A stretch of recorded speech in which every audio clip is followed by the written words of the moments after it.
নমস্কাৰ। প্ৰেক্ষাগৃহত উপস্থিত হোৱা প্ৰতিজন দৰ্শকৰ কৰকমলত প্ৰণিপাত জনাই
মাথা কি বলছো এই ঘৰে দুৱাৰে হওক মাটি বাৰীয়ে হওক সা সম্পত্তিয়ে হওক সকলোবোৰতো ৰুদ্ৰদাই চাই আছে।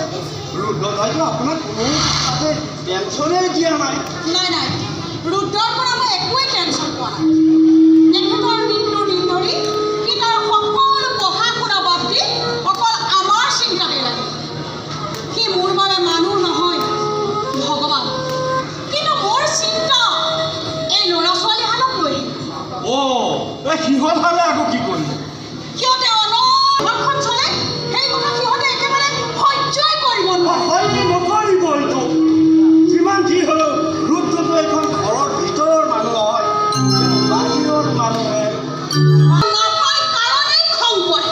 আৰু আপুনি সিহঁতক সেই কথা বুজাইও দিব নোৱাৰে। কেনেকৈনো কম, কোনখন মুখেৰেনো কম যে সিহঁতৰ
সিহঁত পঢ়ি শুনি ডাঙৰ মানুহ হ'ব লাগিব।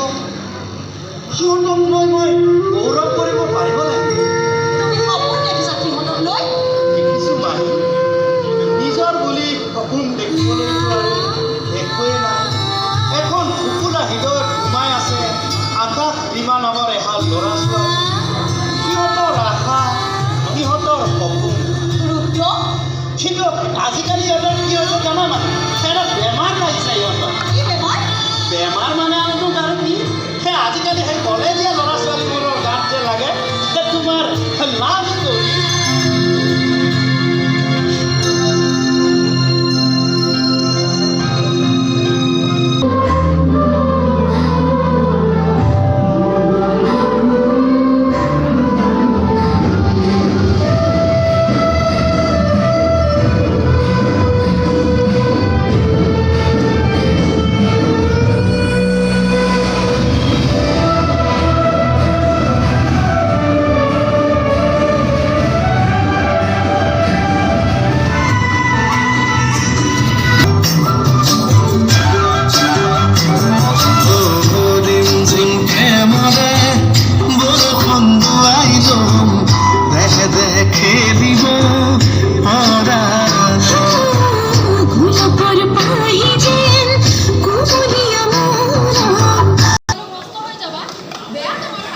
কিয় বেয়া কামত হাত দি?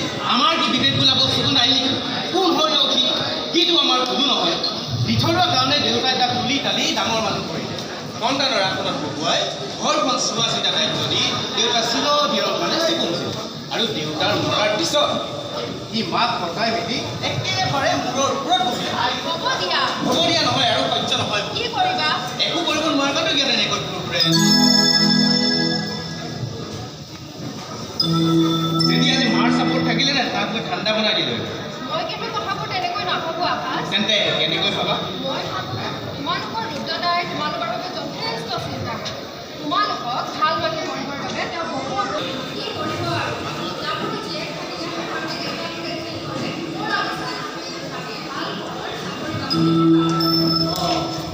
আৰু নাই মোৰ দৰে বেকাৰ হৈ থকা মানুহ আৰু ঘৰত যদি ৰুদ্ৰদা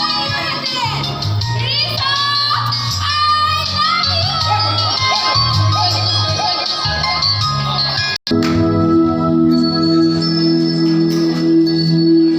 মানা নকৰিলে কিয়? কিয় ৰাইজে একো বেয়া ক'ব যোৱা নাই। ৰাতি 10 বজালৈকে কি ভাল কান্দা থাকে? তই কিয় জানিব লাগে? কাৰণ ৰুদ্ৰই নজনাকৈ এইখন ঘৰত আজিলৈকে এক কাম হোৱা নাই। বেছি আৰু কাম আমাৰ যিকোনো কাম আৰু কাৰোবাক সুধি কৰা কোনো প্ৰয়োজন নাই। আমাৰ বিচাৰ আছে মা, বুদ্ধি আছে। জীৱনত কি ভাল কি বেয়া বিচাৰ কৰিব পৰা ক্ষমতা আমাৰ আছে।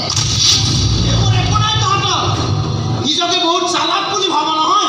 সামান্য উজুতি এটা খালে মা বুলি চিঞৰি উঠ। আমাৰ কথা কষ্ট কেনে নকৰিবি ৰুদ্ৰদা। আমাৰ মতে চলিব দে। কিয় নিদিয়? কাৰণ তহঁত সৰু হৈ আছ আৰু তহঁতৰ এই মগজবোৰো সৰু হৈ আছে। তহঁতৰ এই মগজবোৰ ইমানেই সৰু যে আৰু তাৰ দুৱাৰবোৰ বহুত ডাঙৰ। আৰু সেইবিলাকে কি বেয়া চিন্তা অতি সহজে সোমাব পাৰে। এই কলগৰটো গোলাম হৈ থাকিব লাগিব, থাকিব লাগিব। তই যি কওঁ তাকেই মানিব লাগিব, মানিব লাগিব। আৰু যদি কওঁ নামানো সেইকাৰণে কৈছোঁ, ওপৰে হাতখনক উচতাই নিজৰ বিপদ মাতি জানিবি এই হাতখন পংগু হৈ থাকিবলৈ দে। যা যা ভাতকেইটা খাই ল'ব যা। ইমানকৈ কথা শুনি এইখন ঘৰত ভাত খাব পাৰি নেকি? ভাতৰ কাঁহীখন মেলত কিয় লৈ আনিলি? আমি গোলাম হে গোলামক ইমান পেট পুৰা ভাত খাব দিব নে?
Saya tak tahu.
পইচাতেই ভয় কৰিছে দুনীয়াৰ মানুহে যেনে সাগৰ চোৱা ইমান ভয় আমাক তোমাক আৰু এই ভয়ানক পানীখনত নদী হৈ আপুনি ভয় কৰিছে যদি ইমানে ভয় কৰিছে তেনে এই ৰাজ্যৰ পৰা আঁতৰাই নাযায় তেওঁ মোৰ কথা শুনিলে তেওঁ কয় তেওঁ মাকহঁতে উঠি সৰল সৰল তিৰোতা আছিল সেইকাৰণে সকলোৱে তেওঁক লৈ খেতি কৰে জানা তাত ইমান চাবৰ মানুহবিলাক আৰু সেইকাৰণে আমাৰ সাগৰ চাৰে ভালে থাকিবলৈ বহুতেই নাপায় এতিয়া আকৌ তেওঁৰ মূৰত নতুন এটা চিন্তা সোমাইছিল চিন্তা কি চিন্তা সোমাই মাকৰ ইচ্ছা পূৰণ কৰাৰ চিন্তা আচ্ছা মাকৰ ইচ্ছা আচ্ছা বাইদেউ আপুনি বাৰু মাকৰ ইচ্ছাটো কি জানেনে নাজানো নহয় তেওঁচোন মোক জনাবলৈ ইচ্ছা মই কিন্তু জানো জানা কিন্তু নকওঁ কিয় কাৰণ ছাৰে মোক ক'বলৈ মানা কৰিছে এই যে ধৰক মই আপোনালোকৰ ঘৰলৈ অহা যোৱা কৰি থাকোঁ ছাৰে মোক কেতিয়াবা 2 পইচা দি সহায় কৰে এই সকলোবোৰ কিয় হৈছে জানে মাকৰ ইচ্ছাত হৈছে মাকৰ ইচ্ছাতে হৈছে চাহ খোৱাৰ পৰা উঠাই নাই ছাৰ খোৱা মই কেতিয়াবা কিয় জানো বাহিৰলৈ ওলাই অহা নাই ৰ'বা মই চাই ঠিক আছে ঐ ছাৰৰ কাষলৈ একেবাৰে দৌৰি অহাৰ দৰে লাগিছে কি হ'ল কিবা বিপদ হৈছে নেকি তোক আকৌ কিয় লাগে মোক ক'ব পাৰা কাৰণ এইখন ঘৰৰ মই খাচ মানুহ মোক ক'লে একো নহয় কি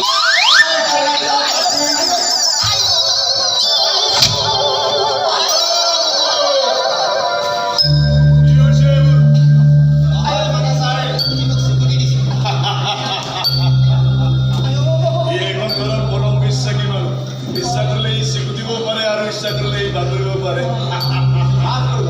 অ' ছাৰ অ' ই মোক একেবাৰে কাপোৰ ধোৱা দিলে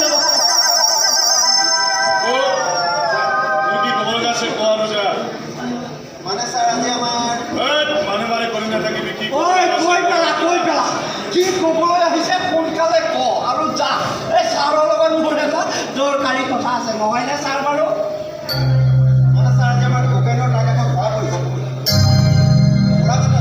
আৰে মাল দি খাল্লাস কৰি না কিয় পশ্চিমজন বৰ একা চেকা ছাৰ কোনো পধ্যেই নামানে হৈজনজনী একা চেকা আমাৰ ছাৰো কিন্তু একদম তেৰা বেকা নে কি কয় ছাৰ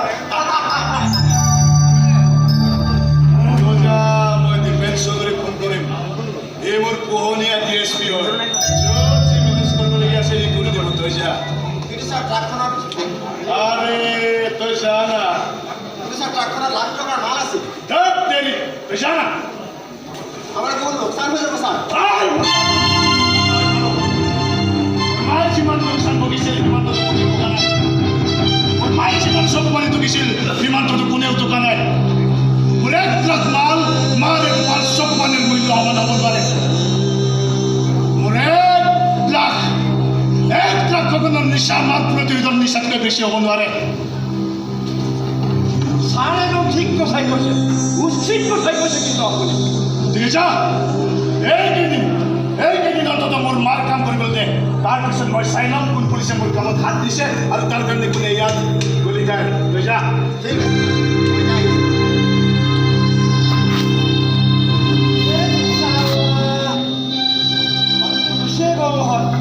মই যাই কিয় যাবলৈ অ' মই যে কাক চিকুটি কথাবোৰ ক'ম বাৰু স্বীকৃতিবৰ কাৰণে এজন ৰাখি ল'বি এই ঘৰখনৰ খবৰ মোক দি থাকিবি অ' ইমান দিনে দেখোন মই তাকেই কৰি আছোঁ এতিয়াৰ পৰা আৰু মন পুতি কৰিবি বিশেষকৈ সেই ল'ৰা ছোৱালীসকলৰ ব্ৰেকিং নিউজ বজাই থাকিবি অ' ব্ৰেকিং নিউজ এটা আছে ছাৰ এইখন ঘৰৰ ল'ৰা আকাশে বাইক এখন বিচাৰি ঘৰত হুলস্থুল কৰি আছে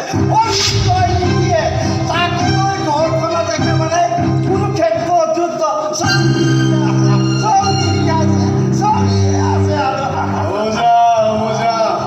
এই যুদ্ধত তই শিখণ্ডী হৈ যুঁজি থাক আৰু মই অৰ্জুন হৈ পাঁচফলৰ পৰাশৰ মাৰি যাম ঠিক আছে হৈ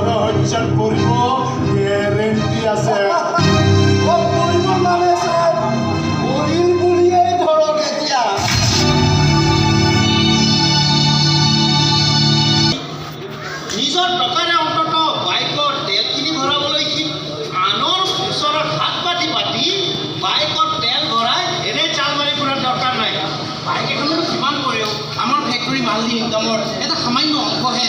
আগতে সেই সামান্য অংশখিনিকে তই ইনকাম কৰিবলৈ শিকছো, তেতিয়াহে বুজি পাবি আজিৰ যুগত এটকা এটকা ইনকাম কৰা কিমান কঠিন কাম। তই যিয়ে নকওঁ, মই আৰু সেই বাছৰ হেঁচাত আশা কৰিব নোৱাৰোঁ। বাছৰ হেঁচা ঠেলাবোৰে জীৱন যুগত আগবাঢ়ি যোৱাৰ প্ৰেৰণা দিয়ে। ইমান ডাঙৰ উদ্যোগপতি ঘৰৰ ল'ৰা হৈ মই সেই বাছত অহা যোৱা কৰোঁ। সেই লগৰবোৰক বুজাই দিবি যে বাছত উঠিলে মানুহ সৰু হৈ নাযায় আৰু বাইকৰ পাছফালে ছোৱালী লৈ চাল মাৰি ফুৰিলে মানুহ হিৰো হৈ নাযায়। মনত ৰাখিবি, বাছখন কিন্তু 4 চকীয়া আৰু বাইকখন 2 চকীয়াহে। মই এই কথাটো বুজি নাপাওঁ, তই মোক সামান্য ইচ্ছা এটা পূৰণ কৰিবলৈ মান্তি নহওঁ কিয়? কাৰণ আশা পূৰণ কৰিবলৈ তহঁত এতিয়াও ডাঙৰ হোৱা নাই। তোৰ এই হিটলাৰী কামবোৰ বন্ধ কৰ। তই মোৰ দেউতাৰ সম্পত্তিবোৰ ৰাজত্ব কৰি আছ, মোৰ দেউতা, অথচ তাৰ কোনোবাই ভাগ নাপাওঁ। তোক ভাগ লাগে, ভাগ লাগে। মোৰ দেউতাৰ সম্পত্তিবোৰ প্ৰথম অধিকাৰ মোৰ। এইবিলাক তোক মই এনেকৈ লুটি পঠাব দিব নোৱাৰো নহয়। প্ৰপাৰ্টিৰ ভাগ বিচাৰিব পৰা হ'লি মাহী ভাগ আকৌ কিয়? মাহী চোৱাহি মাহী, তোমাৰ ল'ৰা কিমান ডাঙৰ হ'ল চোৱা। সি আজি মোৰ পৰা প্ৰপাৰ্টিৰ ভাগ বিচাৰিব পৰা হ'ল, তাকো এখন সামান্য বাইকৰ বাবে। মাহী, তুমি ইয়াক বুজাই দিয়া যে মই মোৰ জীৱন সিহঁতৰ প্ৰপাৰ্টি সকলোবোৰ সিহঁতৰ সুন্দৰ ভৱিষ্যতৰ কাৰণে শেষ কৰি দিম। বাইক দিম, গাড়ী দিম, বেংক বেলেঞ্চ দিম, সকলোবিলাক দিম। কিন্তু এতিয়া এটা ৰাম বেকাৰৰ কাৰণে এখন বাইক হৈছে আকাশৰ জোন বাইক। আৰু তই হলি এটা বাহনা। মই যদি পাওনা সি কি? কিন্তু মোৰ দেউতাৰ গোলামহে। গোলাম নহয়, সি এইখন ঘৰৰ মালিক। আমাৰ এইখন ঘৰৰ কোনো মূল্য নাই, নহয় জানো? যিদিনাখনে জীৱনৰ মূল্য বুজি পাবি, সেইদিনা ৰুদ্ৰই সকলোবিলাক ঘূৰাই দিব। কিন্তু এতিয়া নহয়। নেলাগে তাৰ মূল্য এই বুলি তাৰ তলত গোলামী কৰিব নোৱাৰো। দেউতাৰ সম্পত্তিবোৰ লুটি পুটি খাই থাকিব আৰু মই কি চাই থাকিম? নাই আৰু মোৰ সহ্য নহয়।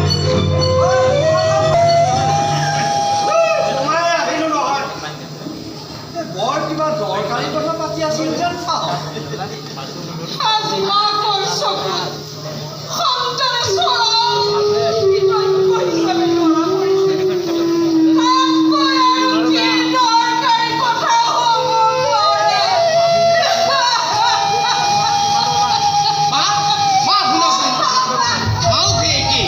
ৰুদ্ৰৰ প্ৰতিটো কথাতেই ভয় কৰে। নিজৰ ল'ৰা ছোৱালী থাকোঁতেও সেই বাহিৰা মানুহটো হৈ ওলালে। হয় হে, তোমালোকৰ ৰুদ্ৰতাটো বৰ সাংঘাতিক মানুহ। ফেক্টৰী লেবাৰ কোটাৰ আগত মোক যেনেকৈ ব্যৱহাৰ কৰে না, চাবা মোৰ মেনেজাৰৰ ইজ্জত নাইকিয়া হৈ যায়। ৰুদ্ৰতা বৰ লাকি মানুহ জানে। এইখন ঘৰত থাকিব লাগিছিল চাকৰ হৈ আৰু আছে মালিক হৈ, আৰু আমিবোৰ থাকিব লাগিছিল মালিক হৈ আৰু আছে চাকৰ হৈ।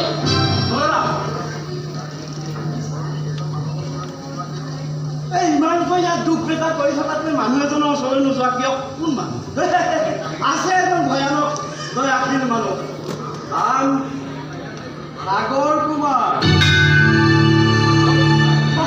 বৰ ভাল মানুহ বুজিছা নাই? এই তোমালোকৰ নিচিনা দুখীয়া দৰিদ্ৰবিলাকক তেওঁ মোক সহায় কৰে। তোমাকো কৰিব, কিন্তু মোক কৰিব বুজিছা নাই? যদি তালৈ যাবলৈ তেওঁ পৰা মই এটা মোৰ লগতো যাব।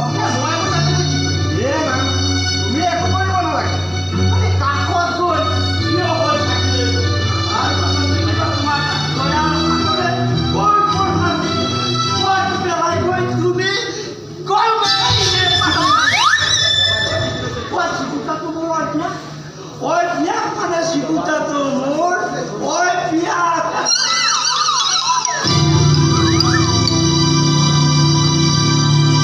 কাইলৈ ভিতৰত তোৰাক আহি মোৰ গুদাম হ'ব লাগিব। গুদাম আৰে চব কাম ইমান খৰধৰকৈ কৰিব নোৱাৰিছোঁ, আৰু কিছুমান কাম যদি খৰধৰকৈ নকৰে নহয় চববিলাক বহুত বাঢ়ি যায়। আপুনি জানে এই কেছটো গৈ দিল্লীত পাইছিল, কাগজে পত্ৰই কিন্তু আপোনাৰ নাম ওলাই আছে। আৰু এই কাগজে পত্ৰই যদি মোৰ দৰে বেয়া মানুহৰ নাম পেলায় তেন্তে গাঁও কিন্তু আপুনি মোক বুজালে মই বুজিলোঁ। আপুনি মোক বুজালে মই আপোনাক কৰি ৰখা নাই। দৰকাৰ নাই মই বেলেগ মানুহ আনিম, বেলেগ মোৰ কাম কৰিব। আপোনাৰ দৰে অপদাৰ্থ এটা মই মিছাতে কৰি ৰাখিব নোৱাৰোঁ।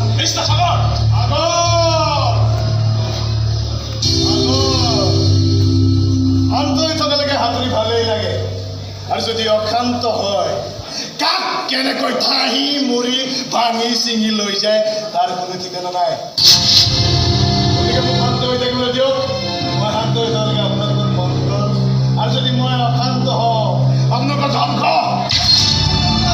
আপুনি ধ্বংস ধৈৰ্য আৰম্ভ হৈ পৰিলে যে। অ' হয় ছাৰ, মই ছাৰ এই আপোনাক যে মালটো আনিম বুলি কৈছিলোঁ, আজি লৈ আহিছোঁ ছাৰ। ভাল ভাল মানে কিমান আপোনাক কি লাগে চব ভাল মানে কিমান এই ছবি আপুনি যাওক, লোকৰ কথা নাক ধৰি বেচাবৰ দৰকাৰ নাই। আপুনি যাওক ছবি যাওক। তেওঁতো ইন্দ্ৰৰ সমান কেঁচাৰো নে কোনো কামেই নাই নে কি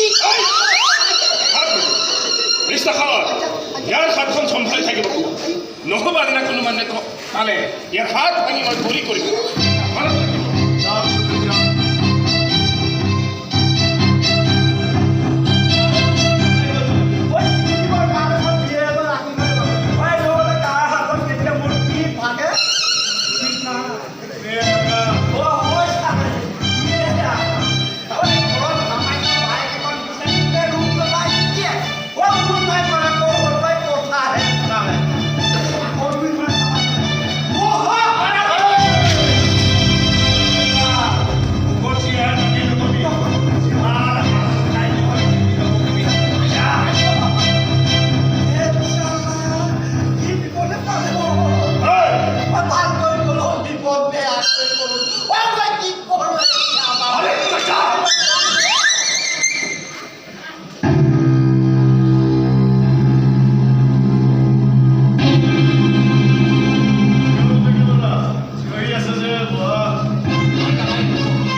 মই নিবিচাৰোঁ তোমাৰো দখা মোৰ দৰে হওক। সেইকাৰণে মই তোমালৈ সহায়ৰ হাত আগবঢ়াব বিচাৰিছোঁ।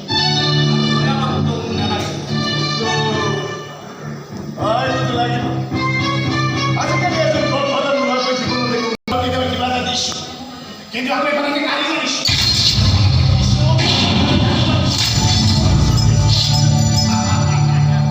এই গেমটো ভেৰি ইণ্টাৰেষ্টিং হয়। তুমি ৰুদ্ৰক কোৱা যে সাগৰক লগ পাইছোঁ, আৰু যদি সি মোৰ ওচৰলৈ আহিব বিচাৰে তাক আহিব দিবা। মিছা নকওঁ, তাক এবাৰ ওচৰৰ পৰা লগ পাবলৈ, তাৰ লগত দেখা দাঁতৰ পৰা কথা পাতিবলৈ মোৰ মনতে বৰ লগাই আছে। মেকুৰীৰ মাছ দেখিলে কিবা এটা লাভ ইয়াৰ পৰা কিয় কোনোবাই কিবা গম পাইছে নেকি? ঘৰত কোনোবা থাকিলেহে গম পাব। মা নামঘৰলৈ গৈছে, ৰুদলে ফেক্টৰীতে আছে, আৰু দাদাটো ঘৰত নায়েই। কিন্তু কোনোবাই কোনো যদি হঠাৎ কিবা নহয় নিগমে মৰিম, প্ৰশ্ন সুধি সুধি একেবাৰে পাগল কৰি দিব। তোমালোকৰ ঘৰখন কিন্তু বিৰাট ডাঙৰ দেই। তুমি চাগে আজিহে গম পাইছা নহয় জানো, তুমি যে ইমান ডাঙৰ ঘৰৰ ছোৱালী এজনী বিয়া পাতিবলৈ ওলাইছা। আৰু ইমান ডাঙৰ ঘৰৰ মানুহে মোৰ দৰে এটা ৰাম বেকাৰক জোলাই কৰি ল'ব জানো? সেইকাৰণে কৈছো সোনকালে চাকৰি এটা যোগাৰ কৰা। লাহে লাহে মাহঁতে কিন্তু ল'ৰা চাবলৈ আৰম্ভ কৰিব। কিবা এটা কৰিব লাগিব বুজিছা। কিন্তু কৰিবানো কি? যেনিয়ে যাওঁ চাকৰি কৰিবলৈ আজিলৈকে কি কৰি হাজাৰ হাজাৰ লাখ লাখ টকা। হ'লেও তোমাকতো চাকৰি এটা লাগিবই। মই যদি চাকৰি নাপাওঁ তুমি চাগৈ মোলৈ বিয়া নহ'বা নহয়। কেনেকৈ ক'ব বিচাৰিছ? তুমি মোৰ ভাল পোৱা সন্দেহ কৰিছা নেকি? মই তোমাক জাষ্ট ৰিয়েলি কথা এটা কৈছোঁ। তুমি তেনেকৈ ক'ব পাৰিছা কাৰণ তুমি নাজানা তোমাক পাবলৈ মই কি কি কৰিব পাৰোঁ। কিমান দূৰলৈ যাব পাৰোঁ, কিমান তললৈ যাব পাৰোঁ, ৰীমা, তুমি একোৱেই নাজানা। প্লিজ ৰীমা। তোমাক পাবলৈ মোৰ দিয়া কিমান গভীৰ হ'ব। এই ৰীমা, তুমি কি ক'ব বিচাৰিছা কোৱা, কিন্তু প্লিজ মোৰ ভাল পোৱা সন্দেহ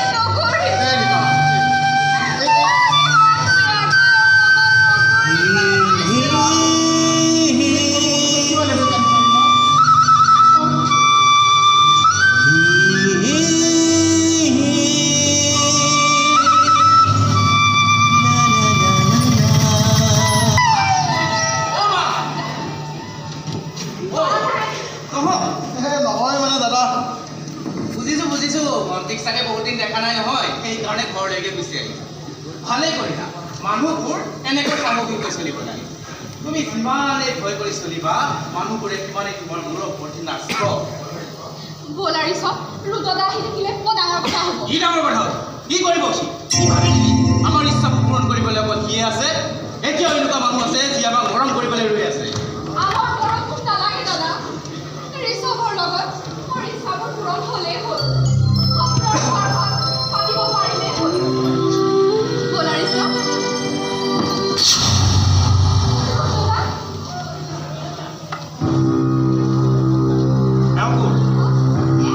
এয়া মানে মোৰ ক্লাছমেট। একেলগে টিউচন কৰোঁ। টিউচন নকৰি ইয়াত যে তোৰ দেখাটো আহিছে। বাহিৰত চিগনিকাই থকা বাইকখন কাৰ? নাই নাই দাদা, মোৰ নহয়। তেন্তে কাৰ? দাদা, আমি আহিলোঁ। বাইক ক'ত পালি? মই সুধিছোঁ তই বাইক ক'ত পালি? পোহৰ দিছে। উপহাৰ দিছে। আৰে তোক 2-2.5 লাখ টকীয়া এখন বাইক উপহাৰ দিব এনেকুৱা হঠাতে মৰমীয়া মানুহ ক'ৰ পৰা ওলাল? কিয় সকলো মানুহ তোৰ দৰে নিষ্ঠুৰ হ'ব লাগে নেকি? তাক ইমান দিনে ভাবিছিলোঁ আমি বৰ দুৰ্ভগীয়া, আমাক মৰম কৰা মানুহ কোনোৱেই নাই। কিন্তু আজি উপলব্ধি কৰিব পাৰিলোঁ এই ধাৰণা আচলতে ভুল। এতিয়াও এনেকুৱা কিছুমান মানুহ আছে যি আমাক মৰম কৰিবলৈ ৰৈ আছে। মৰম কৰিবলৈ ৰৈ আছে। হঠাতে এনেকুৱা মৰমীয়াল মানুহ, দয়ালু মানুহ ক'ৰ পৰা ওলাল? কিয় সকলো মানুহ তোৰ দৰে ৰুদ্ৰ প্ৰসাদ বৰুৱা হ'ব লাগে নেকি? কোনোবা সাগৰ কুমাৰো আছে।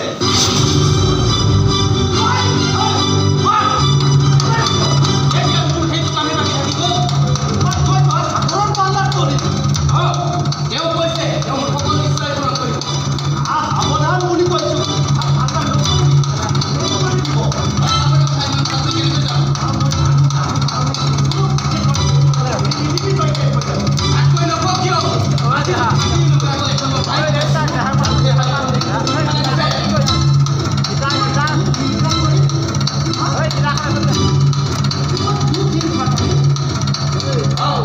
কিমান বেয়া পাওঁ ইয়াৰ লগত যিমান কলম নোৱাৰি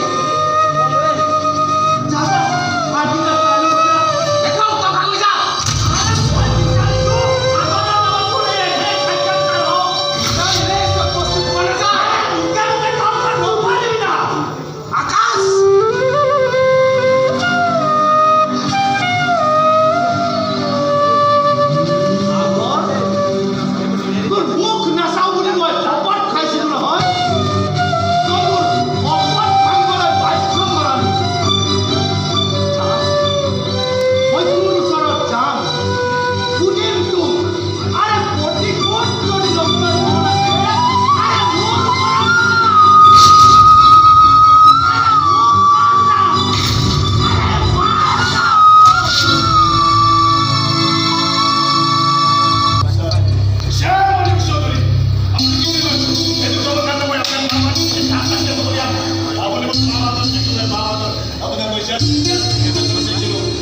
দফা আছে মই হয়তো পাহৰিছোঁ আকাশ ৰীমাহঁতৰ ফালে যোনে অন্যায়ৰ হাত আগবঢ়াই সেই হাত মই মোহাৰি ভাঙি পেলাম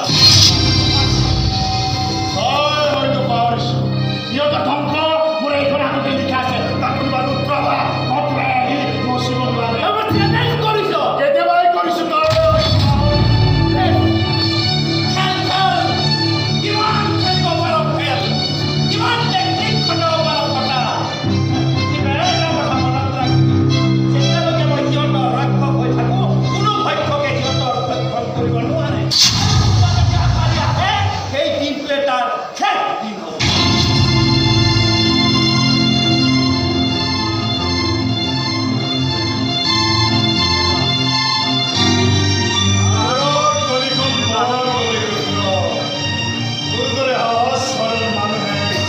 আৰে শোয়াটো বাদ দে না দৰকাৰ পড়লে খান্ডি পেলাম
জাষ্ট কেইটামান প্ৰশ্ন তাৰমানে তোমাৰ এটা বিচাৰ কৰিবা দুটা পুলিচ অফিচাৰে যেতিয়া কৰিব পাৰে সেই বুলি থাৰ্ড ডিগ্ৰী যে এপ্লাই নকৰে সেইটোকে যি ডিগ্ৰী এপ্লাই নকৰা কিয় মই তোমাক পাহৰিব নোৱাৰোঁ আকাশক তুমি কেনেকৈ চিনি পোৱা দেউতা পুলিচৰ চকুত দেখিলেই গম পাই যায় চোৱালকুল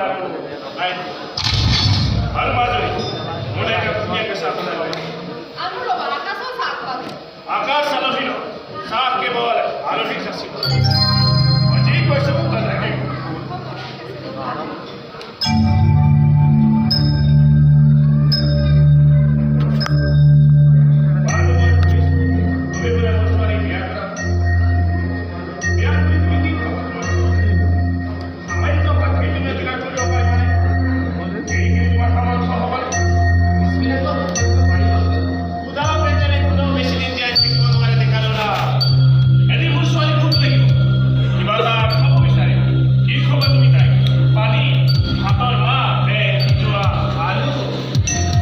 প্লিজ আংকল আপুনি মোক বিশ্বাসে কৰি দিব মই ইমান গৰীব হৈ থকা নহয় জানো তোমাৰ তাতেই তিনিটা ফেক্টৰী আছে আৰু এটা ইটা ভাটাও আছে কিন্তু দুখৰ কথা এটাই যে তুমি তাৰে এটাৰ মালিক কোনোবা এইখিনি মালিক সিদ্ধান্ত যদি তোমাৰ হাতত থাকে তুমি যদি নিজকে মালিক বুলি ঘোষণা কৰা তেতিয়া হয়তো মই কথাটো এবাৰ ভাবিছা ক'বলৈ কি সাহস তোমাৰ পুলিচ অফিচাৰৰ জীয়েকৰ তুমি ৰেড কৰিব লৈছা সাহস কৰিব নোৱাৰিবা পাৰি প্ৰথমে মই ভালকৈ আছে মোৰ পাঠ্য আছে বেছ আৰু শিকিলে কাঢ়ি আনিম পিছবিলাক মই আকৌ বাঢ়িম কিন্তু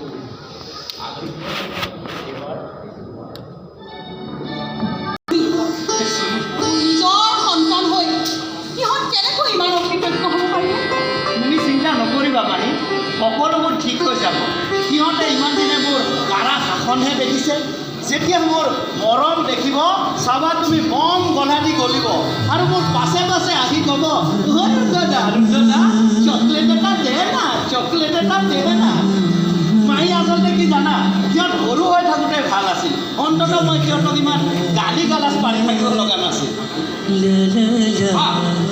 তুমি ভিতৰলৈ যোৱাচোন আজি কিবা এটা কৰিব লগা কি কৰিবি তই কি কৰিম পাছত গম পাবা এতিয়া ভিতৰলৈ যোৱা পিছত ভিতৰলৈ যোৱা আপুনি বাহিৰলৈ ৰ'বা কোন আহিছে উকিল উকিলক মাতি তই কি খাই খালিবলৈ ওলাইছ পাছত গম পাবা চুলি উকিল তোমাৰ এতিয়া আৰু চব কথালৈ ইমান পাতি থাকিব নালাগে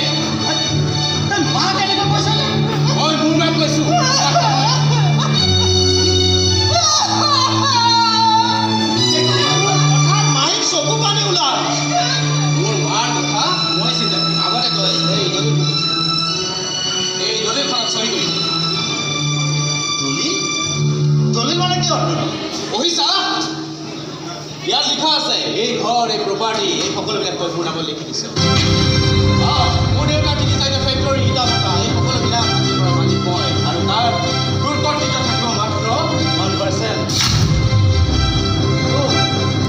আৰু 2 বছৰমান হ'লেই এই খেৰামাৰ কাম মই নিজেই কৰি দিলোহেঁতেন, কিন্তু এতিয়া হঠাৎ প্ৰস্তুতি নোহোৱাকৈ ইমানবোৰ সম্পত্তিৰ মালিক হ'ব বিচাৰিছ, পাৰিবি জানো চম্ভালিব? আৰে পাৰো নোৱাৰো সেইটো মোৰ কথা চহী কৰি দে। তোৰ দৰে এটা অনভিজ্ঞৰ হাতত মই ইমানবোৰ সম্পত্তি এৰি দিব নোৱাৰোঁ। মোৰ দেউতাৰ সম্পত্তিবোৰত প্ৰথম অধিকাৰ মোৰ সেইবিলাক বাহিৰা আন কোনোবাই চলে বলে কৌশলে ভোগ কৰিব পাৰিব কিন্তু মালিক হ'ব নোৱাৰে। তহঁত সৰু আছিলি কাৰণে দেউতাই সেইবিলাক মোৰ নামত কৰি থৈ গৈছে। আৰু ডাঙৰ হ'লো যেতিয়া তই মোৰ নামত কৰি দে। আৰে মই বাৰে বাৰে কৈছোঁ যে তহঁতৰ হাতত দি মই সম্পত্তিবোৰ ধ্বংস হ'বলৈ দিব নোৱাৰোঁ। তাতকৈ নকওঁ কিয়? আমাৰ মুখৰ পৰা কাঢ়ি খাওঁতে খাওঁতে তোৰ অভ্যাস হৈ গৈছে। তাতকৈ নকওঁ কিয়? আমাৰ মুখৰ পৰা কাঢ়ি খাই তই ভাল পোৱা হৈছ। বাহিৰে আমাৰ মৰম স্নেহ দেখুৱাই ভিতৰি গৈ এইখন ঘৰৰ নাম ভিক্ষাৰী বনাব খুজিছ। যিখন ঘৰতে খাইছ সেইখন ঘৰতে তই ডকাইত কৰিব খুজিছ। খাই পাত বনাৰ পাত।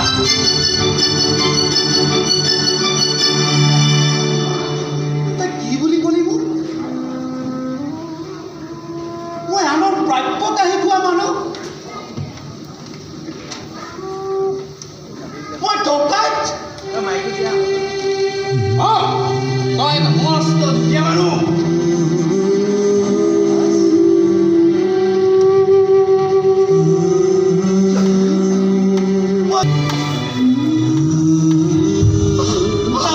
আৰু নকলি নাযাওঁ।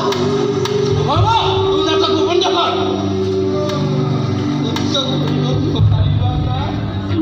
মই হয়তো প্ৰতিহে ভাগি আৰু কিমান নাটক কৰিবি তই? কিমান?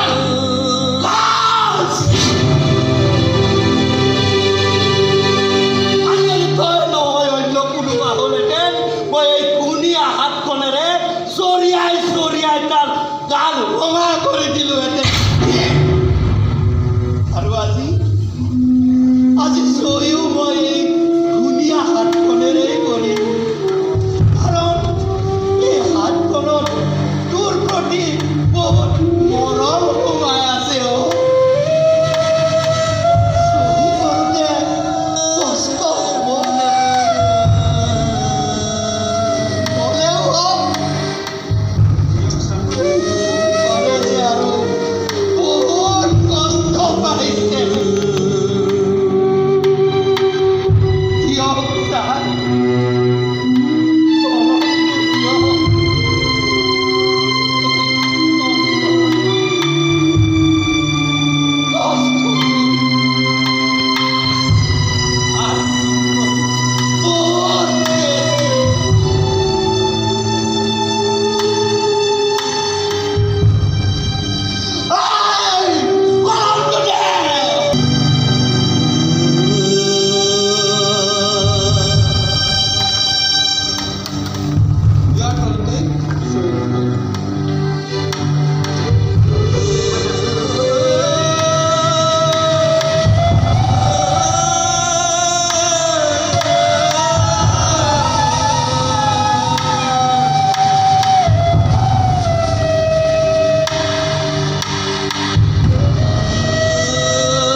ৰেহাই দিলোঁ। হেল্ল' মুকুট, আমাৰ পইচা হৈ গ'ল। চিনাকি হ'ল বুলি কাৰোবাক ৰেহাই দিয়া তুমি শুনিছা নেকি? তেন্তে ভাই মানুহজনক আপুনি ৰেহাই দিলে কিয়? মানুহজনে কৰা প্ৰতিটো গালি আপুনি সহ্য কৰি গ'ল কিয়? বা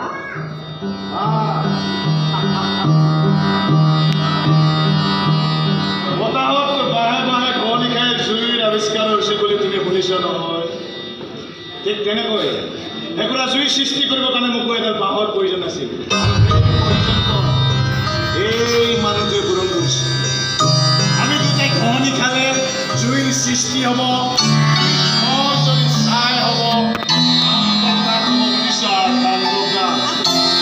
মই একো বুজি পোৱা নাই। আৰু বুজাৰ কোনো দৰকাৰ নাই।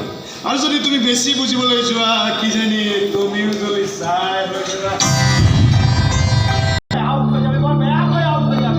তুমি যোৱা মৰিকা যোৱা।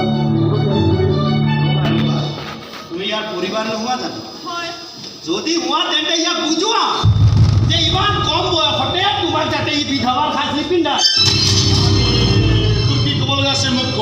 আৰে তোক কৈ লাভ নাই কাৰণে তই কৈছোঁ। মৰিকা তুমি যোৱা। যাওঁতে এটা কথা মনে ৰাখি যাবা, তোমাৰ গৃহৰ সেন্দুৰখন ইয়াৰ নামত তুমি পিন্ধিছা আৰু এইখন ৰক্ষা কৰাৰ দায়িত্বও ইয়াৰ নহয় তোমাৰ।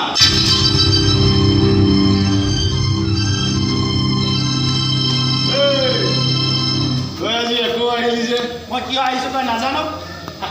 তই আকাশত ফুচুলাই সকলোবিলাক সম্পত্তি তাৰ নামত কৰি ল'লে হয়, কাৰণ তই ভালকৈ জান যে সেইবিলাকত মোৰ অধিকাৰ থকালৈকে তই সেইবোৰ নিজৰ কৰাটো দূৰৰে কথা, সেইবোৰৰ কাষ চাপিবও তই নোৱাৰ।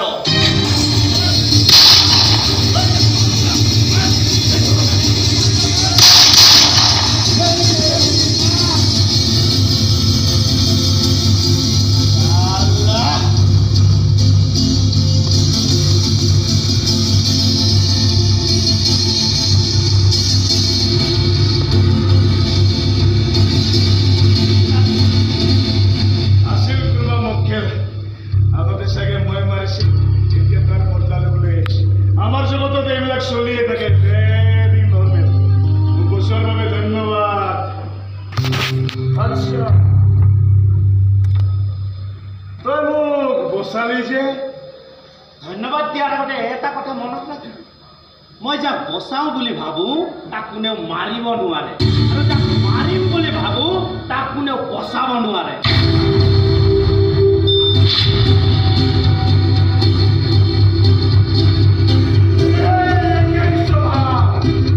যাক মাৰিম বুলি ভাবো মাৰবে, আৰু যাক জ্বলাম বুলি ভাবো নিজৰ ছাই হ'বই।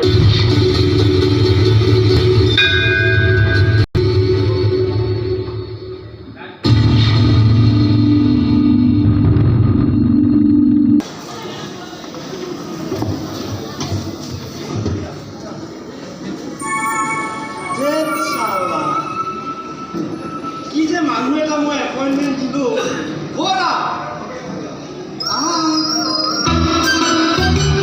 নিজৰ বাহাৰ চোৱা।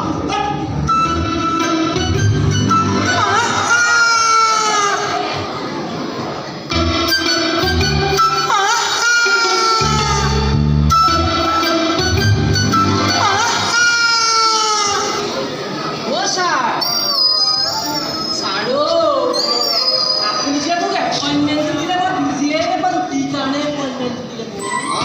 তই সেইটো কথা বুজি পোৱাই নাই ন? আচলতে চা, মোৰ মানে কি হ'ল, মই মানুহক চিকুট এটা নেমাৰিলে মোক কথা ক'ব নোলায়। অ' ছাৰ, সেইকাৰণে তোক চিকুট এটা মাৰি মই মোৰ কথাবোৰ উলিয়াব পাৰে। মানে মই বুজি পালোঁ ছাৰ, মোৰ মানে এপইণ্টমেণ্টটো আপুনি চিকু দিবৰ কাৰণে দিলে ন? অ' ছাৰ, এটা কথা বুজি নাপালোঁ, ইমান সুন্দৰকৈ এপইণ্টমেণ্ট দিলে, কিন্তু আপুনিতো মোৰ পৰা তামোল এখনো নেখালে কি হ'ল ছাৰ? আচ্ছা চা, মই যেতিয়া তোৰ চাকৰিটোৰ কাৰণে মানে এই হেৰি দিছিলোঁ, মানে জাননী দিছিলোঁ, হয় ছাৰ। এই তেতিয়া বহুতে মানে হেৰি দিছিলে, কিজন দিলে। অ' দিছিলে ছাৰ। বহুতে মোক টকা পইচাও দিলে, মোৰ সেইবোৰৰ প্ৰতি লোভ নাই। মই অকণো লোভ নকৰোঁ। নাই কৰা। মই মানে একদম নিকাভাৱে খুব নিযুক্তি দিম। মই তামোল এখন দিছিলোঁ, তামোলখনো মই খোৱা নাই, মই বেলেগক দি দিছোঁ, মই খা।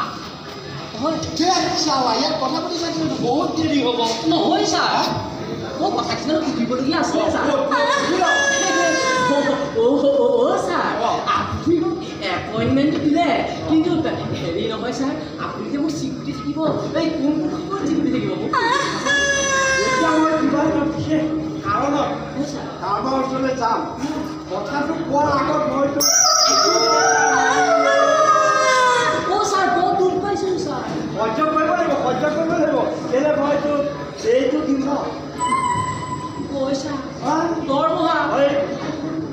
কিন্তু ছাৰ এই হেৰি নহয় কথা এটাটো বেয়া নাপাব দেই মানে যিমানেই নহওক আপুনি মোক এইটো চাকৰিটো প্ৰাইভেট চাকৰিটোতো এই চৰকাৰী চাকৰি নহয় যে সেইটো কাৰণে কৈছোঁ মানে এই প্ৰাইভেট চাকৰি আগখন হিচাপে কিবা এটা দিব লাগিছিলে ন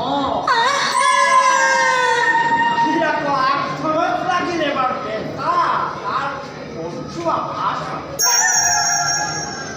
মই এনেই কৈ ছাৰ মোৰনো কি আৰু জন্মগত তোৰ মানুহ কামৰখন খাই দিলো আগখন কিয় দিম আইতা বেছি পেক পেক পেক পেক কৰি থাকো ক'ত কি সুধিবলৈ আছে কথা সুধিবলগীয়া মোৰ দায়িত্ব যিমানেই নহওক মই চাকৰিটো পাইছোঁতো হ'লেও ছাৰ এটা কথা মই সুধিবলগীয়া হ'ল আপুনি খং নকৰিব আপুনি যে মোক মানে মই সুধিছোঁ আপুনি কৰিবলগীয়া কথা মানে যিমানেই নহওক প্ৰাইভেট চাকৰিটো ছাৰ মানে আপুনি যদি চিকিউৰিটি থাকিব আপোনাৰ গ'লে যে যাব আপোনাৰ লগতে থাকিব লাগিব নেকি ছাৰ মানুহ তই মাৰি দিবি মই তোক মোৰ গোটেই ঘৰটো দেখুৱাম দেখুৱাইছোঁ ছাৰ মোৰ খোৱা ৰুমটো দেখুৱাইছোঁ দেখুৱাইছে খোৱা ৰুমত দুখন বিচনা এখন সৰু এখন ডাঙৰ ঘৰত কোনো নাই অকল মই গতিকে সৰু ঘৰত তই গোটেই ডাঙৰখনত মই ঘৰ যেতিয়া মোৰ গৰু পানী লাগিব তেতিয়া তই ৰুমলৈ যাব নালাগে হেৰিটোৰ বাহিৰত তই ৰৈ থাকিবি যাতে মই হেৰিয়াৰ পৰা ওলাই আহি তোক মই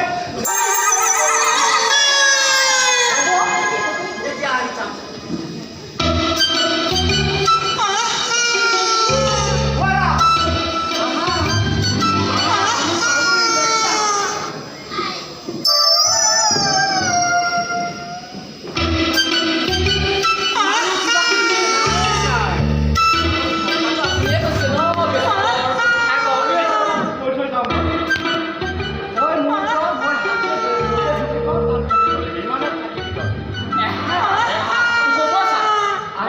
মই ভাবিছিলোঁ ছাৰ বেছি কথা নকওঁ ছাৰ কোনো কমেহে পাছি ওই ইয়াকে মই পেপাৰে পড় টিভি কম হুলস্থুল নাকি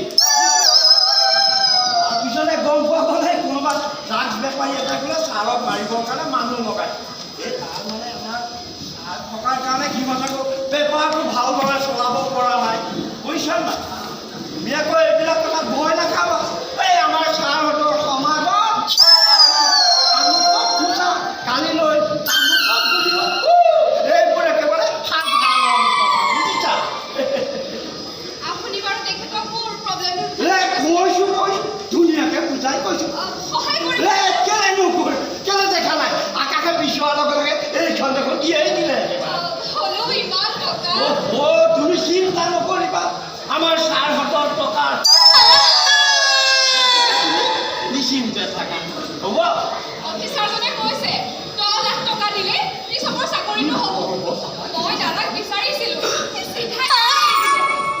ইপিনে মই চবক কথা দিছোঁ যেনেকৈ নহওক তাৰ চাকৰিৰ কাৰণে মই টকা যোগাৰ কৰি আনিমেই হ'ব তুমি চিন্তা নকৰিবা আমাৰ ছাৰে দিম বুলি ক'লে যেতিয়া ৰক্ষা নাই তোমাক একেবাৰে উঠুৱাই দিব দয়াৰ আশা কৰে গম পাইছা নাই চিন্তাই নকৰিবা তুমি নহয় ইমান ছাৰ হৈ যে কৈছিলি ছোৱালীজনী এই নহয় যে হয় ছাৰ এই আকাশৰ বনেক লিমা আৰু ছাৰ এয়া মই নতুনকৈ এপইণ্টমেণ্ট দিছোঁ নমস্কাৰ মানে আজিকালি আকৌ মিস্ত্ৰীলে মোৰ কথাটো নোলায় আকৌ তাকে মই চিকুটি থাকিবও নোৱাৰোঁ যিহে হাত ভাঙি ভৰি ভাঙি মূৰ ভাঙি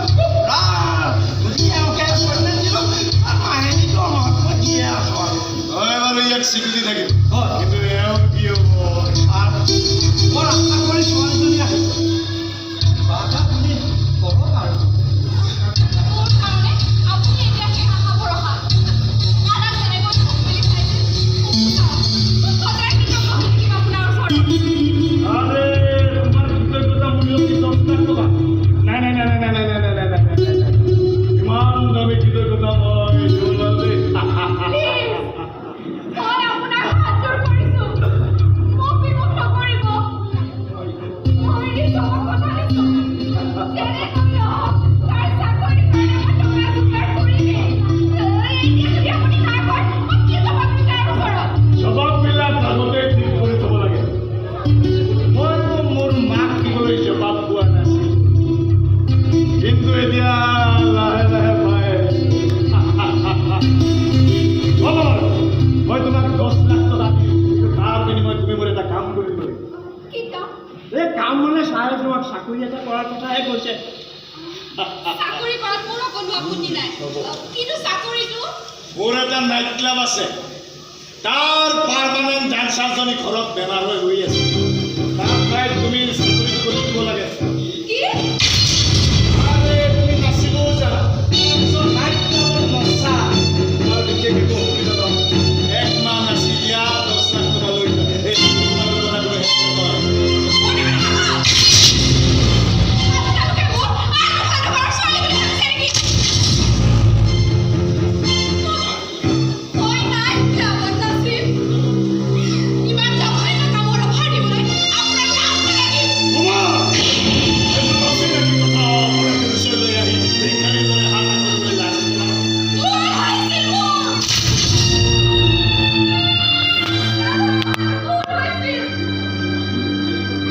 শিক্ষা বুজি নাই কোনোবাই দলিয়াই মোৰ লগত পেলাব বুলি কল্পনাও কৰা নাছিল উপায় নাই বুজিছা উপায় নাই এখন দুৱাৰ মন্দিৰ নহয় যে তুমি হাত পাতিবা ওপৰৰ পৰা নিৰ্মাই আহি তপক হৈ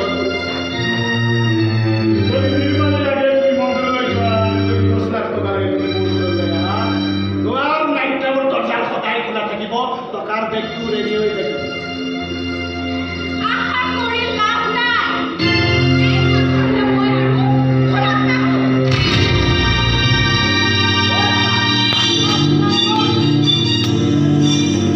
নাহোঁ ছাৰ এই ছোৱালীজনীক আপুনি কিয় যাবলৈ দিলে ইমান কষ্ট কৰি পতাই মেলি মই আনিছিলোঁহে আকৌ আহিব আপুনি কেনেকৈ জানিলে আৰু বাপেৰকে মই ভাল দৰে জানো আৰু তাক কোনে জানে